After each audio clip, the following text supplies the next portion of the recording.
Voter మహాశైలకు విజ్ఞప్తి.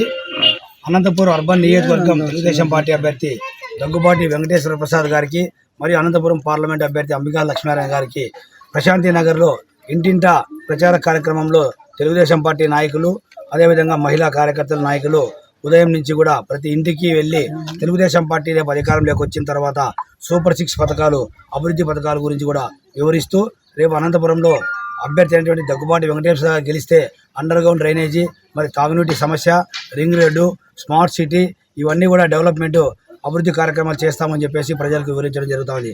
గత 40 సంవత్సరాలుగా పాలకులు ఎంతోమంది అనంతపురం అర్బన్లో ఎమ్మెల్యేగా ఎంపీగా ఉండి అనంతపురం నగరానికి అండర్ గ్రౌండ్ డ్రైనేజ్ తేలేదు, మరి అదేవిధంగా రింగ్ రోడ్డు తేలేదు, స్మార్ట్ సిటీ తేలేదు. ఈసారి తెలుగుదేశం పార్టీ అధికారంలోకి వస్తే దగ్గుబాటి ప్రసాద్ గారిని గెలిపిస్తే తప్పకుండా ఈ 3 పథకాలను కూడా ఈ 3 స్కీములు కూడా ఇంప్లిమెంట్ చేసి అమలు చేస్తామని చెప్పేసి స్థానికంగా ఉన్నటువంటి ప్రశాంతి నగర్లో డోర్ టు డోర్ వివరిస్తూ ప్రజలకు కూడా తెలియజేస్తూ ఎక్కడికి పోయినా కూడా ప్రజలు నీరాజనాలు పలుకుతూ బ్రహ్మరథం పడుతున్నారు.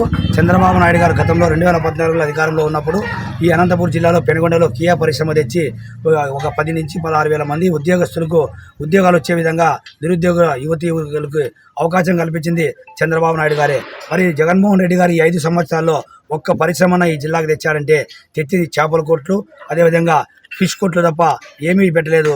అదేవిధంగా రేపు చంద్రబాబు నాయుడు అధికారంలోకి వస్తే సూపర్ 6 పథకాల విధంగా ప్రతి మహిళకు కూడా ఇంట్లో గృహిణికి 1,500 రూపాయలు, మరి అదేవిధంగా విద్యార్థి చదువుకునే వాళ్ళకి 15,000 రూపాయలు, రైతులకి సంవత్సరానికి 20,000 రూపాయలు, మరి ఆర్టీసీ ఉచిత ప్రయాణం, అదేవిధంగా 3 సిలిండర్లు కూడా ఉచితంగా ఇస్తారని చెప్పేసి ప్రజలకు ఓటర్లకు అందరికీ కూడా తెలియజేస్తూ ఎక్కడికి పోయినా కూడా చంద్రబాబు నాయుడు గారు ఖచ్చితంగా ఈ రాష్ట్రానికి అవసరం.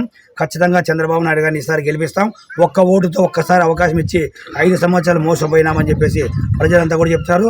వృద్ధులకు 6,000 రూపాయలు, 4,000 రూపాయల పెన్షన్లు, వికలాంగులకు 6,000 రూపాయలు కూడా ఇస్తామని చెప్పేసి అధికారంలోకి వచ్చిన తర్వాత తెలుగుదేశం ప్రభుత్వం, ఎన్డీఏ ప్రభుత్వం, జనసేన, బీజేపీ ఉమ్మడి అభ్యర్థి దగ్గుబాటి ప్రసాద్ గారిని గెలిపించాలని చెప్పి మేము కోరుతున్నాం.